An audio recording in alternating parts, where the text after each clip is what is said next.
Incident at Hawks Hill by Alan W. Eckert. Chapter 7.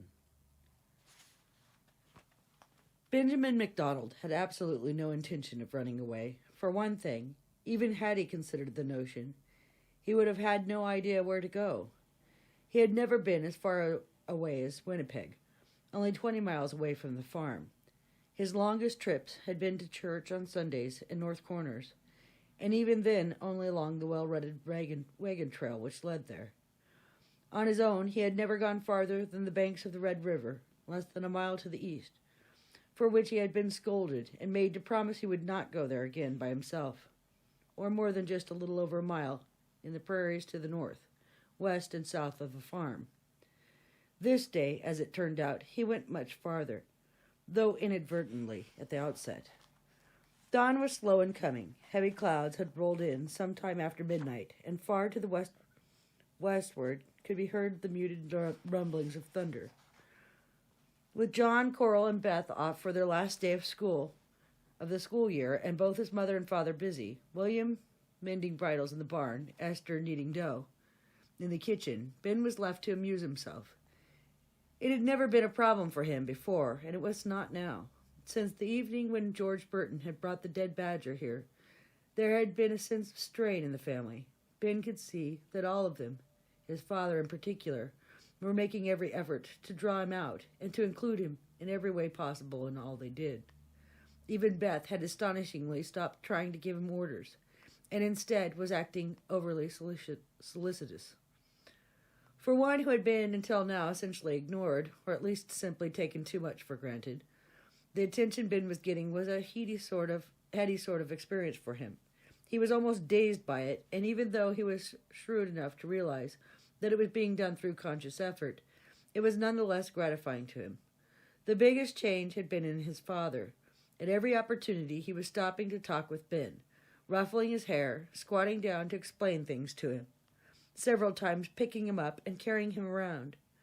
The elder MacDonald seemed unable, as Ben had done, to stop brooding about how he had lashed out and struck the boy. Twice more since that first night in the barn he had apologized, and Ben, for his part, was opening up a little. He did not attach nearly as much importance to his father striking him, as William MacDonald himself obviously did. In his own mind, Ben realized that he had been guilty of a deep transgression. He had actually run up and in fury struck his own father. And as much as his father wished forgiveness, so too did Ben. But unlike his father, he was unprepared to express it in words. Therefore, the next best thing was to show it in actions. So he smiled more and paid more attention to what was being said. He answered, albeit as shortly as possible, when spoken to, and clearly enjoyed the attention being lavished upon him of late.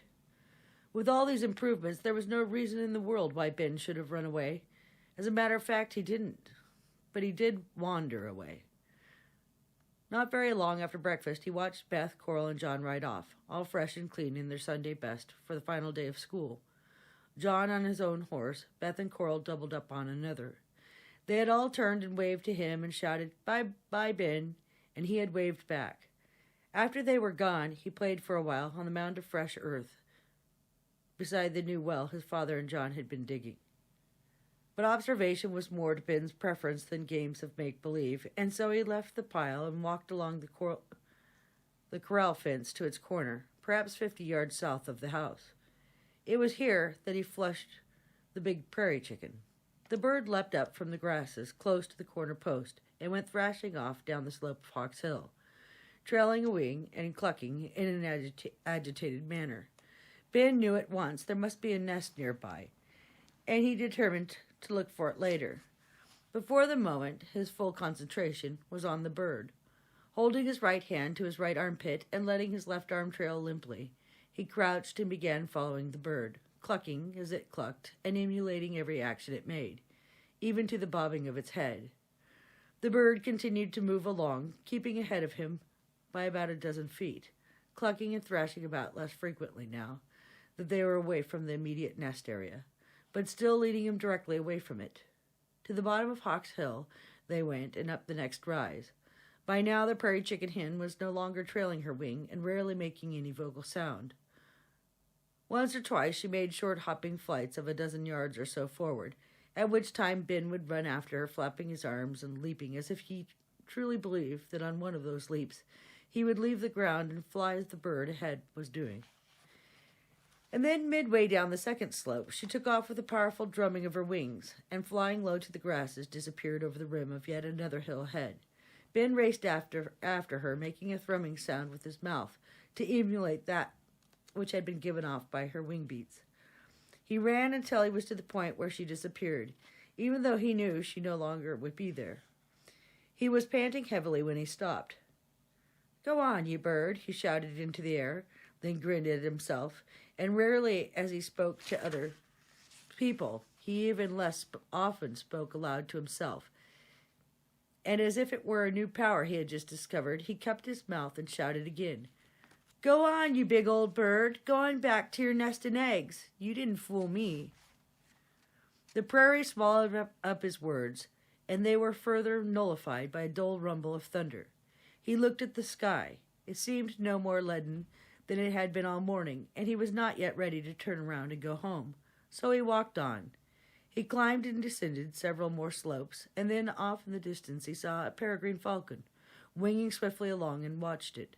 The bird circled once over a marsh-fringed pothole, and then went on. Ben grunted, wishing the bird had come closer. When it was gone, he headed for the pond himself. He had not been to this one before. The bank was too heavily reed-choked for him to get close to the water, but through a little gap in the stems he did manage to see a painted turtle briefly stick its head above the surface near the middle, then submerge again. A belted kingfisher appeared from nowhere, hovered over the water, and then plunged into it, reappearing a moment later with its beak empty. It trilled its rattling cry as if in disgust over its own poor aim, and then bounced off through the air on inconstant wing beats. Again Ben moved on. At one point, on the second slope from the pothole, he paused to watch a brilliant little goldfinch, balanced on a stem, swaying up and down on the impromptu springboard in the freshening breeze. Its black wings folded neatly alongside the butter yellow of its body plumage, and a little black patch on its forehead to match the wings and tail. At another point farther on, he ran and jumped along, trying to keep up with a butterfly in its erratic, weightless flight over the grasses. Suddenly, its little form whirled away before a gust of wind heavier than any of the others up to now. Again Ben looked at the sky, and he frowned. It was much darker now than it had been, and he wondered why he hadn't noticed before this how much nearer the thunder sounded. It was probably past lunchtime already, and definitely time to be starting home. He began to walk swiftly in the direction he felt was right, guilty about having gone so far from home. But an hour later he was still walking, though not swiftly, and with a niggling uncertainty sprouting in his mind. The day had been sunless and still was, and he realized with a shock that he couldn't even be certain of the direction in which he was moving. The fields looked the same everywhere, and so did the rolling hills. There was no trace of the familiar buildings which perched the crest of Hawks Hill. There were potholes here and there in the distance, but none of them looked like any with which he was familiar, and the same held true for the isolated rock outcroppings. Another hour passed, then two. It was certainly well past mid-afternoon now, but still nothing looked at all familiar to him, and he had the momentary panicky feeling that somehow, like the little girl in the story his mother had read to him, he had stepped into another world. The swirling, menacing clouds seemed to be closing in on him, the wind tearing at his shirt and trousers and hair.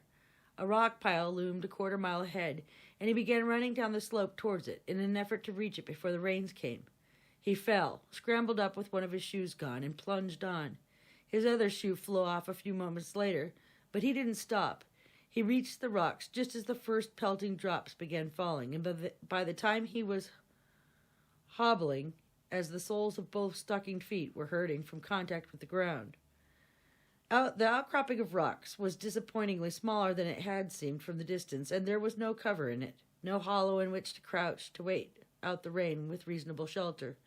He was afraid now, blinded as much by his own tears as by the stinging rain which struck his eyes.